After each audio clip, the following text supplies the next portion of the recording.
bergabung dengan kita lagi di sekolah. Hari ini saya minta tolong Valentino untuk dipimpin doa ya sebelum kita mulai pembelajaran hari ini. Bapak Ibu. Ini jaga perlu maka lalai. Sudah selesai. Rekan salam. Selamat pagi. Oke, masih semangat ya? Masih. Minggu lalu kita sudah mempelajari tentang revolusi-revolusi yang ada di dunia. Ada revolusi apa saja kemarin yang sudah kita pelajari? Amin. Revolusi revolusi dan yang terakhir adalah revolusi Tiongkok. Kalian masih ingat? Masih. Coba kamu duduknya yang benar. Oke. Sudah siap semua ya untuk menerima materi pembelajaran hari ini? Kalau sudah, hari ini kita akan membahas tentang revolusi Indonesia. Ya, jadi kemarin sudah kita bahas tentang revolusi-revolusi di dunia. Jadi sekarang kita mulailah membahas tentang revolusi di Indonesia. Nah, Indonesia sendiri kapan loh merdekanya, tahun berapa kira-kira? 1945. Apakah setelah merdeka Indonesia masih sudah bebas dari bangsa-bangsa asing? Belum. Jadi kenapa mereka belum terbebas? Karena belum memperoleh sebuah kedaulatan, sebuah pengakuan kalau Indonesia sudah memproklamasikan kemerdekaan. Jadi revolusi Indonesia ini diperkirakan sekitar tahun 1945 sampai 1949. Di sejarah Indonesia kalian pasti sudah membahas tentang penjajahan atau masa kolonialisme. Coba masih ingatkah kalian siapa saja yang menjajah di Indonesia? Belanda, Inggris, Portugis, dan Spanyol. Jadi ada beberapa negara Eropa maupun Asia yaitu bahasa Jepang yang pernah menjajah di Indonesia. Akan kita bahas pada hari ini tentang revolusi Indonesia. Selanjutnya, ini sudah saya jelaskan tadi, revolusi Indonesia ini dikenal sebagai perang kemerdekaan Indonesia. Jadi terjadi pada saat setelah kemerdekaan di antara tahun 45 sampai 49. Apa saja toh faktor-faktor yang berkontribusi terjadinya revolusi di Indonesia? Yang pertama adalah faktor kolonial. Nah, jadi penjajahan Belanda. Penjajahan Belanda ini ada lebih dari 300 tahun. Mengapa bangsa Belanda ini datang ke Indonesia? Edi, kenapa kira-kira bangsa Belanda datang ke Indonesia? Betul sekali kata Edi, yaitu tentang rempah-rempah. Terus dong Edi. Jadi sama halnya di negara-negara Eropa lainnya, mereka setelah sejak jatuhnya Konstantinopel ke tangan Turki Utsmani ini menyebabkan bangsa Eropa kesulitan untuk mendapatkan rempah-rempah. Yang akhirnya bangsa Eropa ini menemukan kepulauan Indonesia. Pada masa pendudukan Belanda ini juga di Indonesia juga sudah banyak terjadi beberapa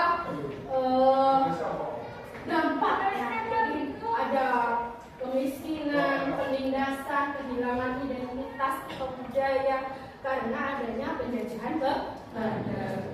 Nah, pada saat itu kenapa bangsa Belanda ini ada yang VOC, jadinya VOC, sistem tanam paksa, politik etis, itu adalah hal-hal yang sudah diterapkan pada masa pemerintahan kolonial.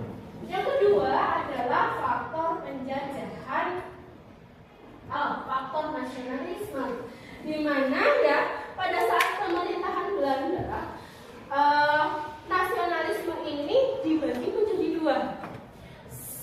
Rasa nasionalisme, kebangkitan nasional di bawah abad 20 dan di atas 20. Kemarin sudah saya jelaskan kan ya. Jadi kalau di bawah 20 itu mereka atau kita sering menyebutkan perlawanan seperti di daerah masing-masing, perlawanan di Ponegoro, perlawanan Patimura. Jadi kalau misalkan suatu tokoh itu sudah kalah atau sudah ditangkap, berarti perlawanan tersebut diteruskan atau tidak? Tidak, sudah hilang, sudah tidak diteruskan. Beda lagi setelah abad 20 karena adanya politik etis, yaitu memberikan pendidikan, dan akhirnya muncullah golongan-golongan terpelajar, yang akhirnya golongan-golongan terpelajar inilah yang mempunyai kesadaran politik di kalangan Indonesia dan mempunyai keinginan untuk merdeka atau menentukan nasib bangsanya sendiri. Jadi terbentuklah pergerakan-pergerakan nasional seperti Budi Utomo. Tahu nggak ya, di sejarah Indonesia sudah dibahas kan ya. Terus ada Indes Partai, ada Serikat Islam, ada apa lagi? Ada Partai Nasional Indonesia, yang banyak sekali. Dan yang awalnya adalah Budi Utomo. Pada tanggal 20 Mei akhirnya dijadikan sebagai hari kebangkitan nasional. Oke, selanjutnya adalah faktor dari Perang Dunia Kedua, yaitu pendudukan Jepang. Jepang datang ke Indonesia sama halnya nggak motifnya dengan bangsa Belanda datang ke Indonesia? Tidak sama. Kenapa Berlian? Kalau Jepang, kenapa dia datang ke Indonesia? Tujuannya untuk apa? Untuk biar ada jadi untuk membantu keperluan perang. Jadi kalau di masa Belanda, Indonesia disuruh menanam tanaman yang laku di pasaran Eropa, tetapi kalau masa Jepang, Indonesia disuruh menanam tanaman produktif seperti gandum, beras, jagung untuk keperluan bahan makanan perang. Nah, terus juga selain sumber daya alam yang dieksploitasi, sumber daya manusianya juga dieksploitasi nggak sama Jepang? Iya, Jepang melakukan sebuah propaganda mengaku sebagai saudara tua, ya kan? Sudah dijelaskan ya bersama Kemudian kan ya. Jadi di Indonesia ini Jepang pertamanya melakukan sebuah propaganda menjanjikan sebuah kemerdekaan. Dibentuklah organisasi bentukan Jepang, ya kan? Ada Putra, ada Gerakan 3A, ada Seinen dan Keigo dan ya kan? Nah, itulah setelah Jepang kalah dari Perang Dunia II, itulah menjadi sebuah kesempatan bagi Indonesia untuk memerdekakan diri, karena pada saat itu terjadi vacuum of power, kekosongan kekuasaan. Belanda belum datang, sedangkan Jepang sudah kabur. Akhirnya terjadilah proklamasi. Yang ketiga adalah faktor proklamasi. Setelah Indonesia memproklamasikan kemerdekaan, akhirnya Jepang masih di Indonesia dan Belanda datang kembali diboncengi oleh Nikkei. Yang akhirnya nanti terjadilah revolusi di Indonesia. Terjadilah jalannya revolusi di Indonesia. Nah, kita akan bahas tentang jalannya revolusi di Indonesia. Coba kalian sebutkan apa toh peristiwa-peristiwa apa toh yang kalian ingat setelah kemerdekaan itu, pada saat kita mempertahankan kemerdekaan kita. Ada peristiwa apa saja? Peristiwa yang Mas Deko kan sebelum kemerdekaan. peristiwa pertempuran Surabaya, pertempuran Bandung Lautan, ada serangan umum 1 Maret, agresi militer 1, dan ada agresi militer 2. Selanjutnya, perlawanan rakyat di Indonesia tadi. Ya, setelah kemerdekaan, proklamasi kemerdekaan, kan rakyat Indonesia ini melakukan perlawanan terhadap Jepang yang masih ada di Indonesia, dan juga pasukan sekutu yang datang pada saat itu untuk melucuti pasukan Jepang. Jadi ada 2 bangsa yang dilawan pada saat itu.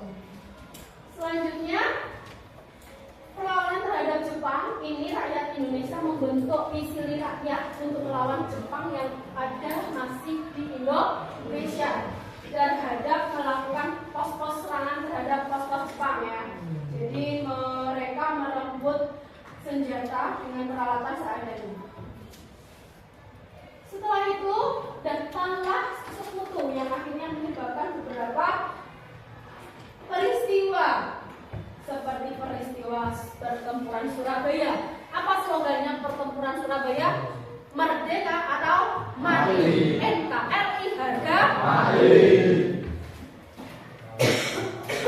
Oleh Bung Tomo membakar semangat rakyat arek-arek Surabaya untuk melawan pemerintahan Belanda, pasukan sekutu yang pada saat itu menjadi salah satu pertempuran terbesar selama revolusi Indonesia terjadi.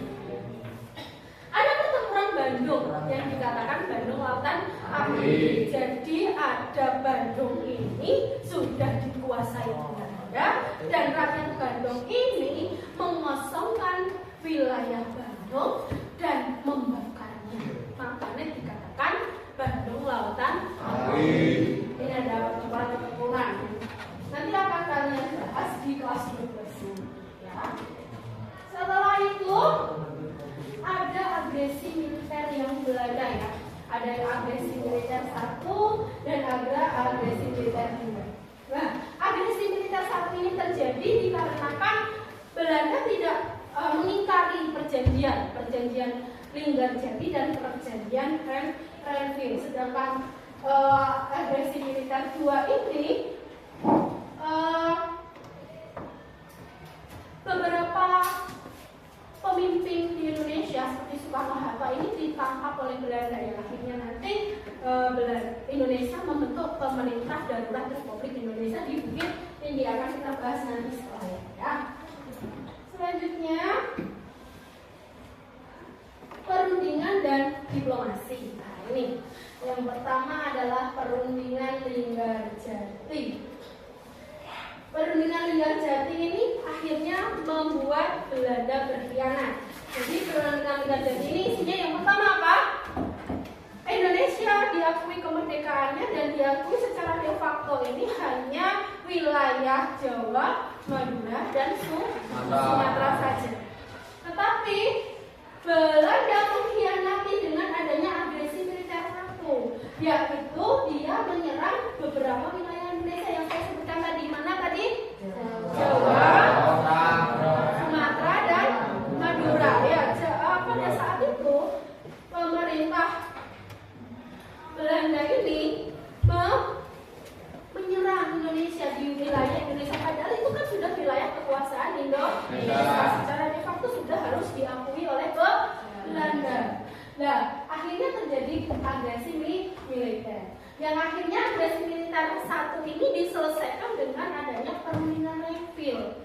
Nah, perundingan Renville ini bukannya malah lebar wilayah Indonesia, tetapi malah semakin sempit.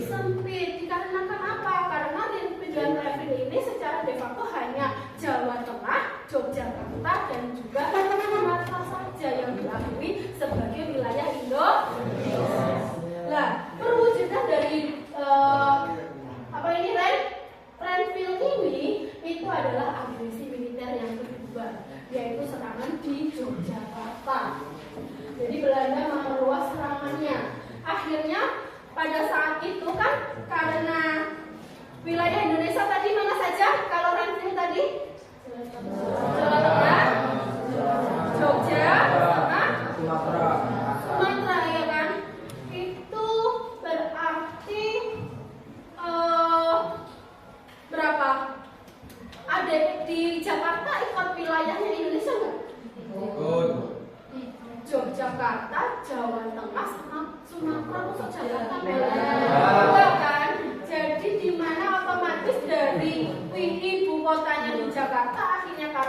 perjanjian Neville dipindahkan ke Yogyakarta.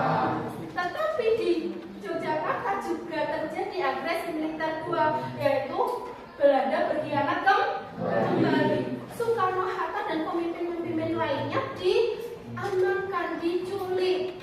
Untungnya Amir Sarifuddin membentuk pemerintahan darurat Republik Indonesia di Bukit Tinggi Sumatera yang akhirnya membuat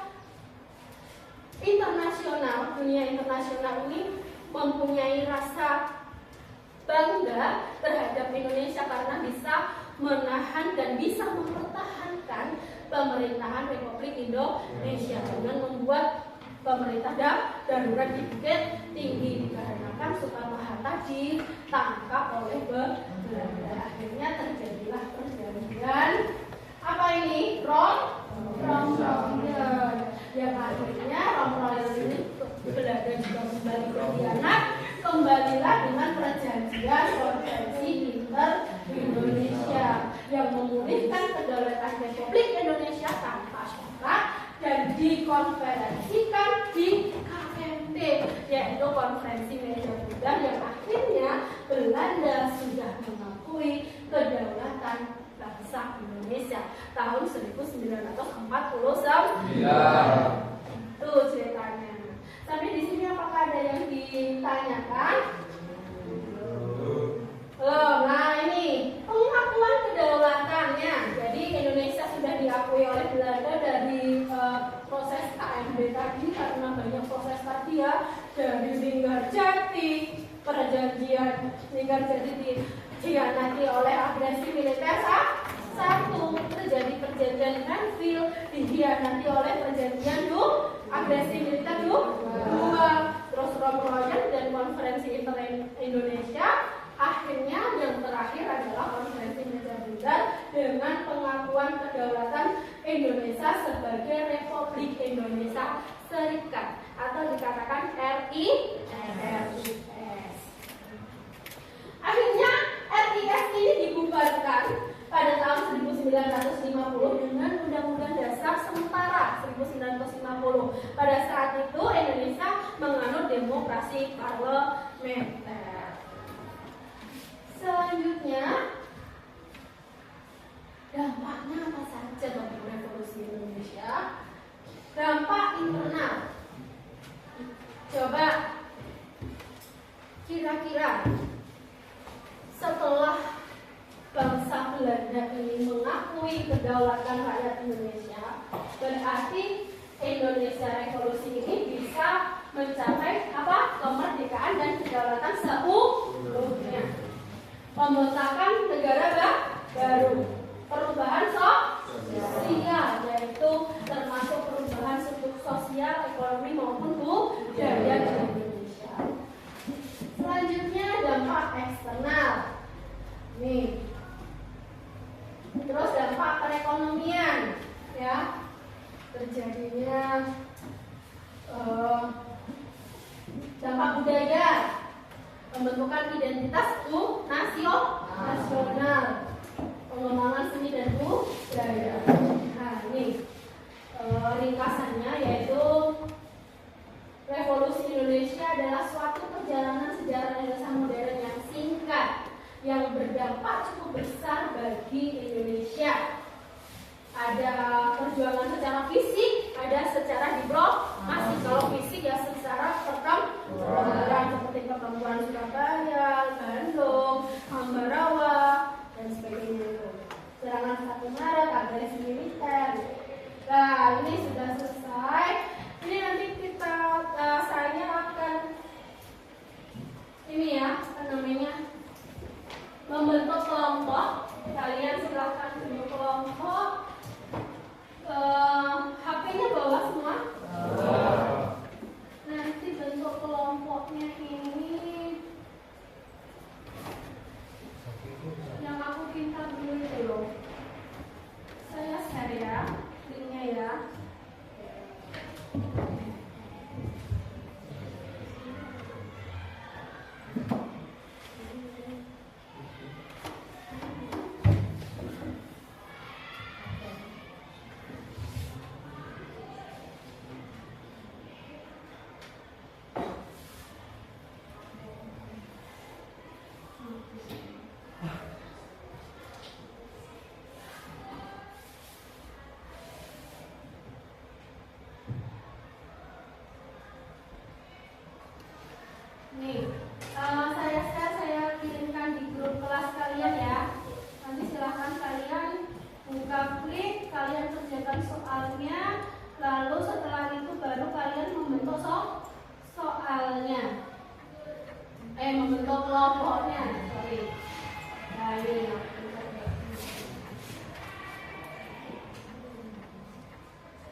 Raili.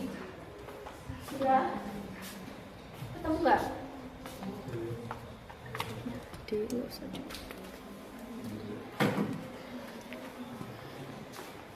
Sudah?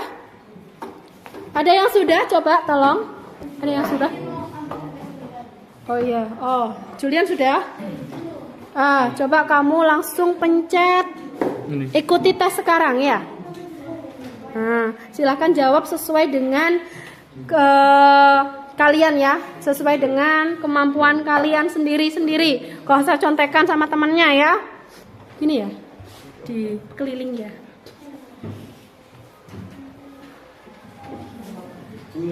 Nanti kalau sudah 1 jam saya kabarin.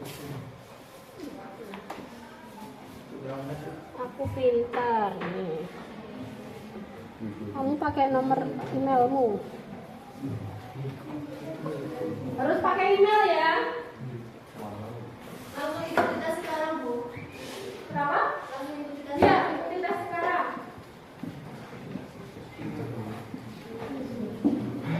Sambil kalian mengerjakan, saya akan itu ya.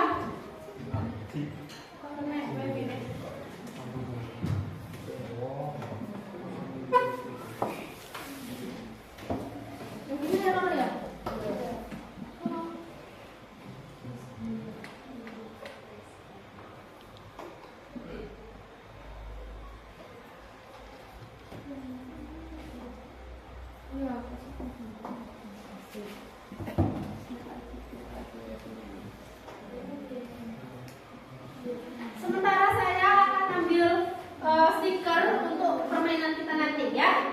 Silakan di ini sebentar kalian silakan mengisi di aktivitas dulu untuk mengidentitas kamu ini sukanya belajar apa. Tahu nanti kalian akan menyesuaikan kelompok-kelompok kalian sesuai dengan bakat dan minat kalian masing-masing ya. Bentar, saya dulu.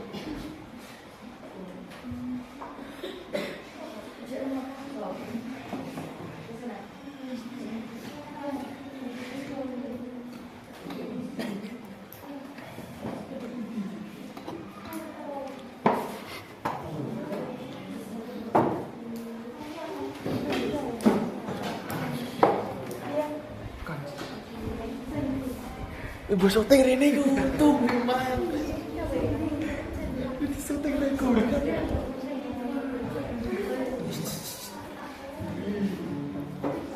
aneh.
Dua.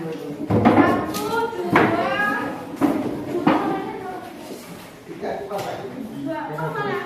Ikut mana nih? Sini.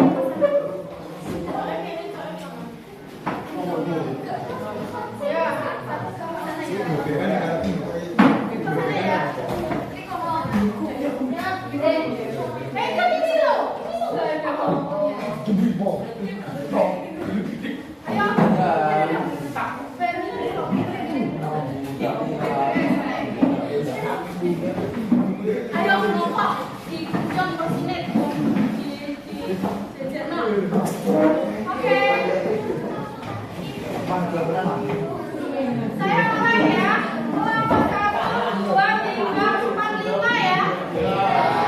Kelompok 1 mana suaranya? Kelompok 2.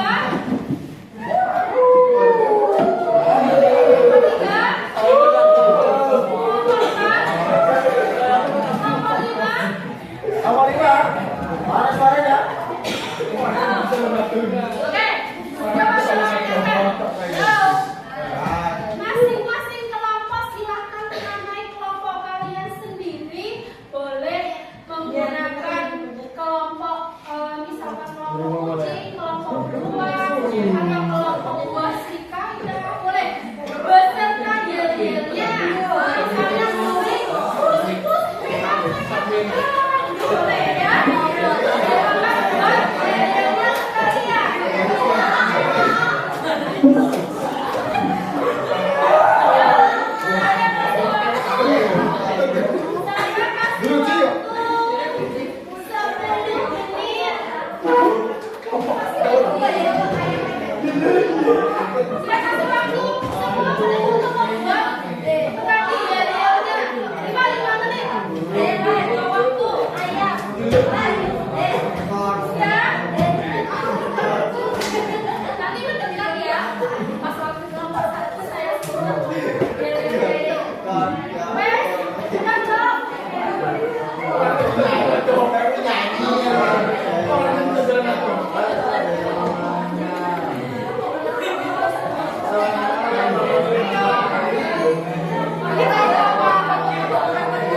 Sudah membuat apa?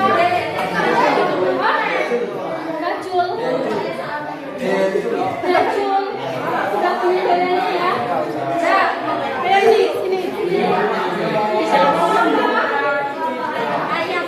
Ayam. Punya dalilnya.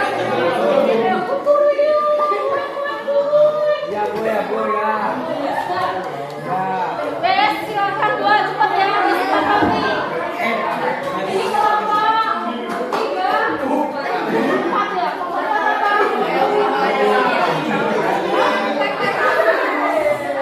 Sapi. Ini kelompok 2.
Ayo,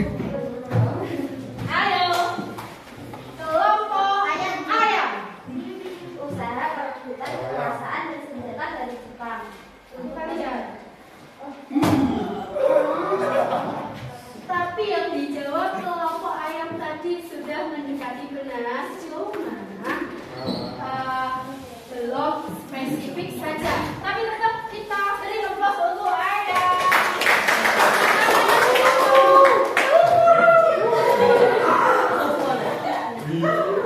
Nah, ini saya kasih stiker. Kamu kumpulkan nanti banyak-banyakan stiker ya. Kumpulkan di sebuah buku, nanti dihitung terakhirnya ya. Silakan.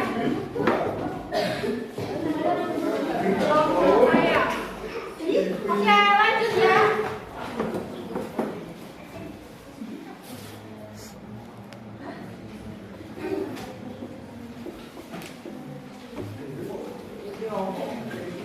Ayo.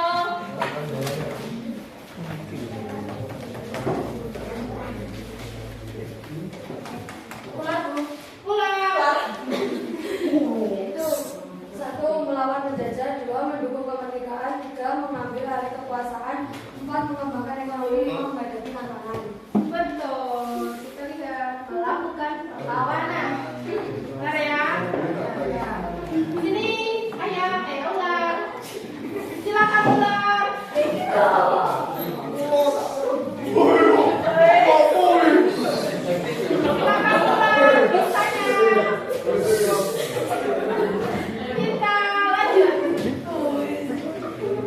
Apa tujuan utama revolusi Indonesia? Ayo cepat, gampang ini. Kambing. Kenapa dulu? Betul. Gerakan kemerdekaan. Ayo, oke. Nyobek. Waduh, siapa gini gini? Ayam. Wes. Ayam. Mempersingkat wilayah, yaitu Jawa Tengah, Yogyakarta, sama Semarang. Betul. Apa wilayah Indonesia dan tadi lebih spesifik ya. Oke, ayamnya. Ayam berapa ayam? Lanjut ya. Ayo, ular. Siapa?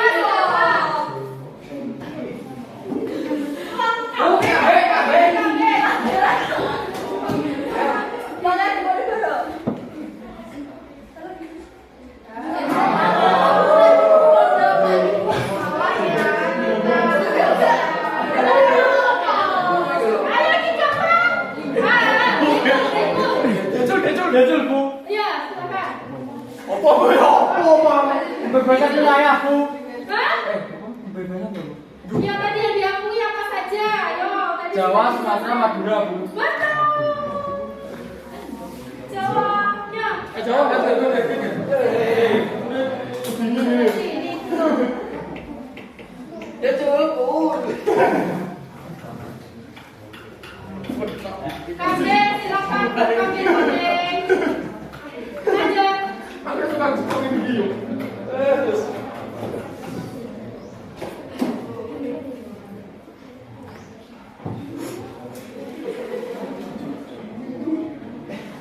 Saya ulang. Itu satu, perlawanan bersenjata, dua, gerilya, tiga, propaganda, empat, diplomasi, lima, Betul. Nah, Gila berbulan.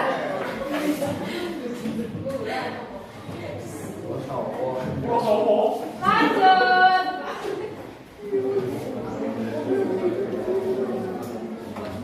Bu, ayam. Ayam. Ada pengertian nasionalisme, peran dunia dua sama proklamasi. Ya, termasuk penjajahan Belanda, reformasi. Tadi kan sudah kita bahas ya.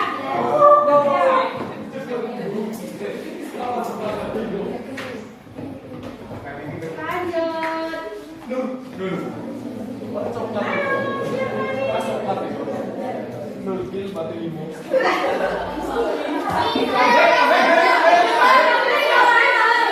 Muhammad Hatta, Muhammad Rum, dan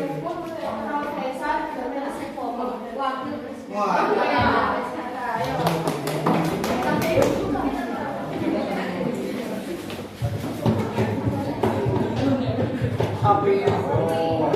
Terus sapi. Lanjut ya. Ayo balas aja.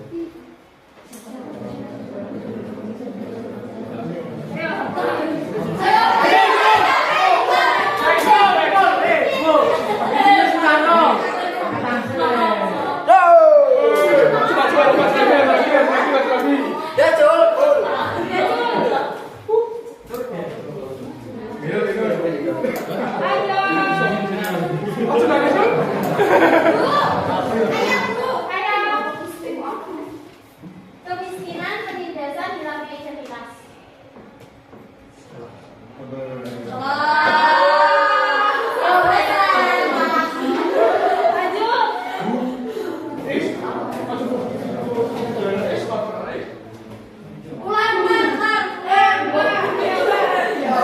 Digunakan untuk menggalang dukungan dan pengakuan internasional terhadap kemerdekaan Indonesia serta mengadakan situasi dan solusi damai dan ada Pengakuan internasional.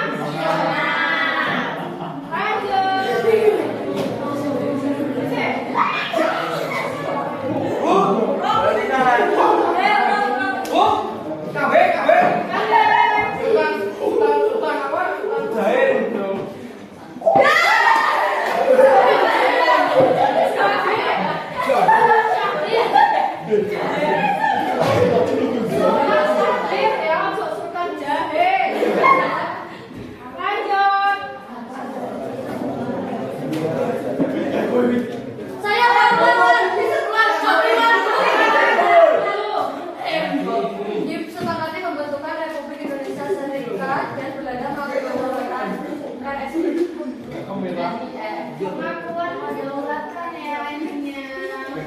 Oke, kita lanjut sekarang beda soal.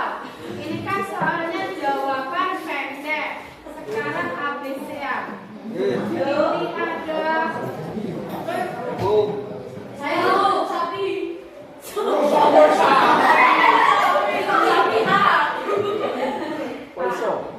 Aku jawab.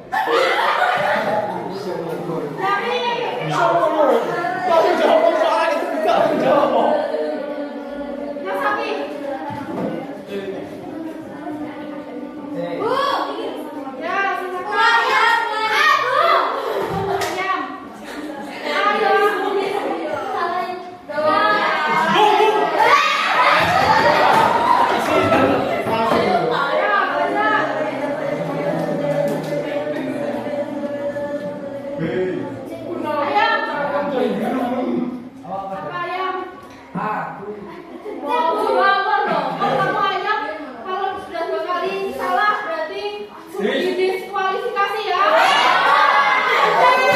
Setuju ya, gitu ya. Saya tanya lagi, ayam yakin jawaban A? Belum, ya, saya lagi. Sekul.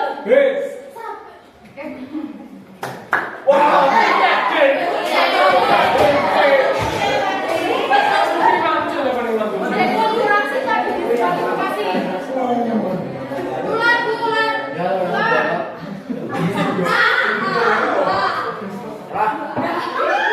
Nih, ular.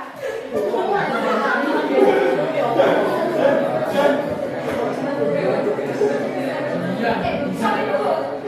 Sapi.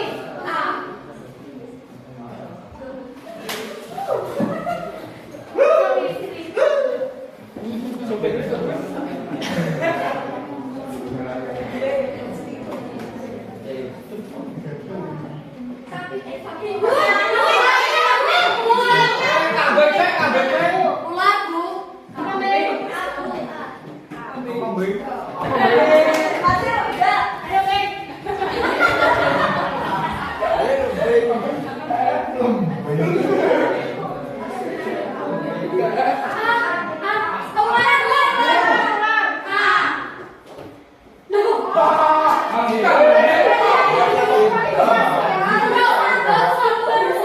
Saya satu lagi.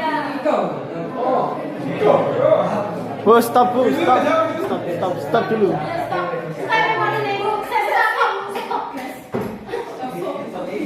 Tiga. Ayam. Kita wes gas.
Jadi 1 sampai 5 tetap di kebijakan. Jadi kalau sini baris sana 1, yang baris sana 2, paham? Ini baris 3, 4, 5. 1, 2, 3, 4, 5. Ketika mengerjakan nomor 4, ini mengerjakan 1, sana mengerjakan 2, ini mengerjakan 3, 4, 5. Paham? Oke, silakan. Biar kalian bisa lebih spesifik untuk dalam menjawabnya.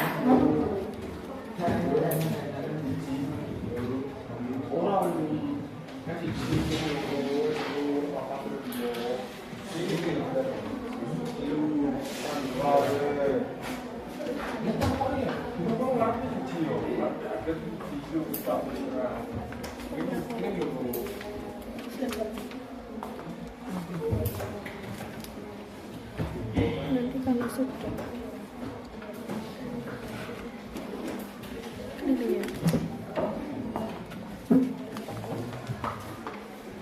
Jelaskan latar belakang revolusi Indonesia.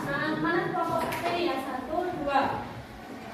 Dan berikan contoh spesifik tentang faktor-faktor tadi. Sudah saya jelaskan ya, ada faktor yang pertama adalah pemerintahan kolonial, ada faktor nasionalisme, ada faktor apa tadi?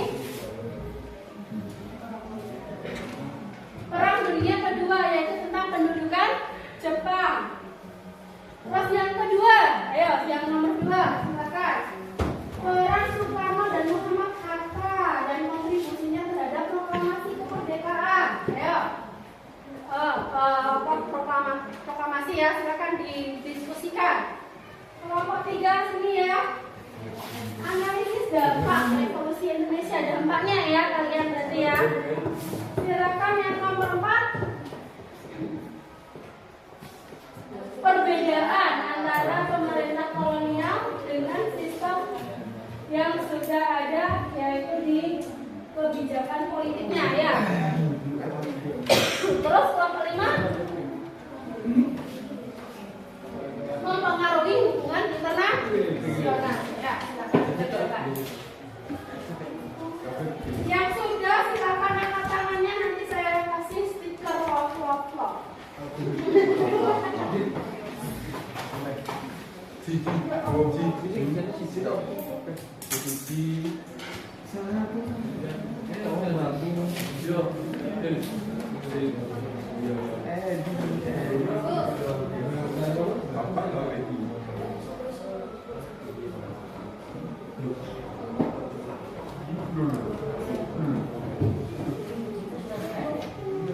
Udah, teman-teman. Ya. Oh ya, silakan maju Fir. Ya, tolong dengarkan ya, nanti kalian bisa tuliskan di buku tugas kalian masing-masing. Firda dan juga Brilian mau mempresentasikan soal nomor 2. Difokuskan Brilian sama Firda ya. Oh ya, nomor 4. Menjelaskan perbedaan antara sistem pemerintahan kolonial Belanda dan sistem pemerintahan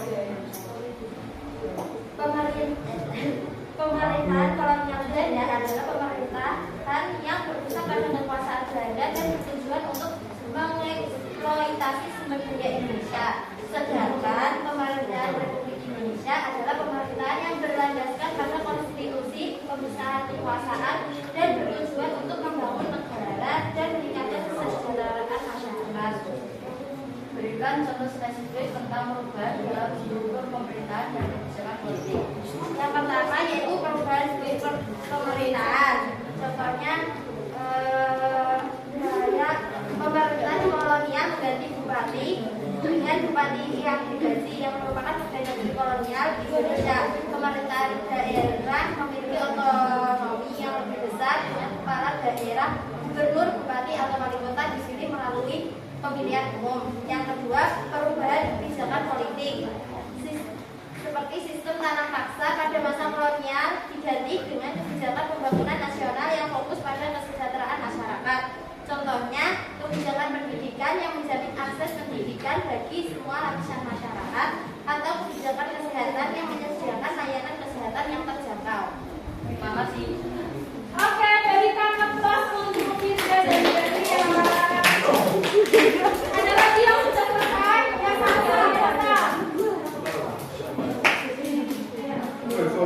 Oh ya. Saya akan menjelaskan dari soal nomor 5 ya. Kalian tolong didengarkan, nanti silakan catat di buku tugas kalian masing-masing. Silakan Sasa. Bagaimana revolusi Indonesia mempengaruhi hubungan internasional Indonesia dengan negara-negara lain, dan jelaskan contoh spesifik tentang perubahan dalam hubungan diplomatik dan ekonomi dengan negara-negara barat dan negara-negara Asia lainnya. Revolusi Indonesia memiliki dampak signifikan terhadap hubungan internasional Indonesia.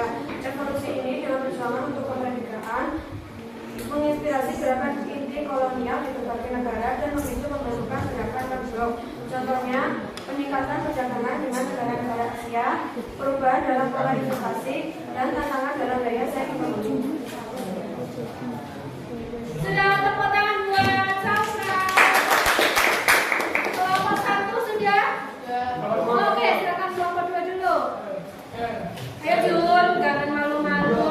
Jangan malu-malu. Kelompok 1. Kelompok 2 ya? Ah, kelompok 2. Oke. Oke. Kesapal, dua kepala. Julia dan Oke, kita lihat penampilan Julia dan Adrian ya. Ayo Julia. Kesepakatannya Pak sih soalnya. Bagaimana peran Sudirman Mawadata dalam revolusi Indonesia? Jelaskan kontribusinya terhadap proklamasi kemerdekaan dan pembentukan pemerintahan Republik Indonesia. Kontribusi terhadap proklamasi kemerdekaan. 1. Memimpin pergerakan kemerdekaan. 2. Perumusan teks proklamasi. 3. Pembacaan teks proklamasi. Kontribusi terhadap pembentukan pemerintahan Republik Indonesia. 1. Pemilihan jabatan. 2. Pembentukan kabinet. 3. Pengambilan kebijakan. Oke, tepuk tangan buat Julia dan Andrea. Lanjut kelompok 1 sudah selesai? 1? Oke, silakan 1. Siti Fadila sama Dewi, silakan. Fadila dan Dewi. Lalita Dewi boleh. Ini kelompok 3 ya. Lalita Dewi boleh. Kelompok 1, silakan. Nomor 1. Jelaskan mana di dalam revolusi Indonesia pada tahun 1945. Berikan contoh spesifik tentang faktor-faktor yang menyebabkan revolusi tersebut, termasuk peran kolonialisme Belanda dan nasionalisme Indonesia.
Dijawab intinya saja ya.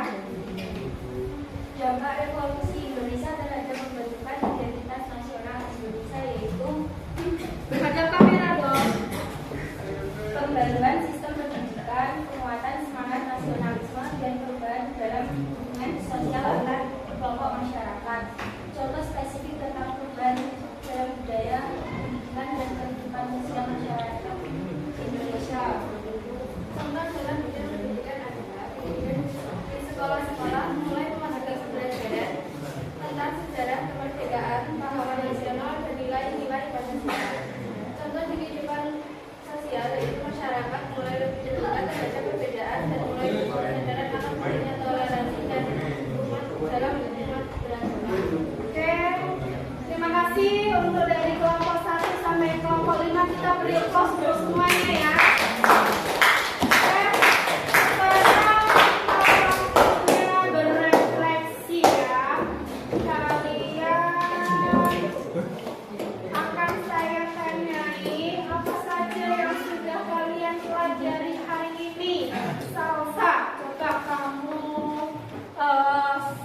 Saya minta tolong buat kamu apa saja yang hari ini kamu pelajari tentang refleksi pembelajaran hari ini.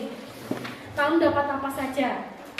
Bu, tentang revolusi Indonesia, terus tentang itu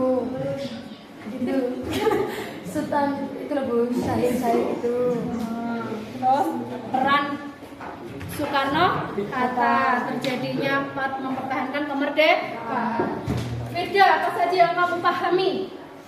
Yang paling kamu pahami dari materi hari ini? Tadi ada revolusi Indonesia itu ada faktor-faktor, yaitu faktor kolonial tadi yang ada penjajah Belandanya, terus yang penjajah Belanda menyebabkan kemiskinan, krisis identitas gitu, terus sama faktor nasionalisme yang membuat generasi muda sekarang mempunyai jiwa semangat nasionalisme. Kalian, menurutmu pembelajaran hari ini menyenangkan tidak? Menyenangkan sekali, Bu. Menyenangkan. Kenapa menyenangkannya? Hal mana? Part paling menyenangkannya? Part yang bagian mana? Bagian tadi Bu ada gamesnya. Gamenya menyenangkan kenapa? Julian, kira-kira? Karena poin-poinan Bu sama pemain sendiri. Oh, jadi kita mempunyai semangat untuk mengalahkan teman. Oh gitu ya. Ada lagi selain part game tadi yang paling menyenangkan apa? Siapa yang ngantuk hari ini? Gak ada yang ngantuk ya? Oke, hari ini terima kasih sudah membersamai saya tentang, kita sudah membahas tentang revolusi Indonesia.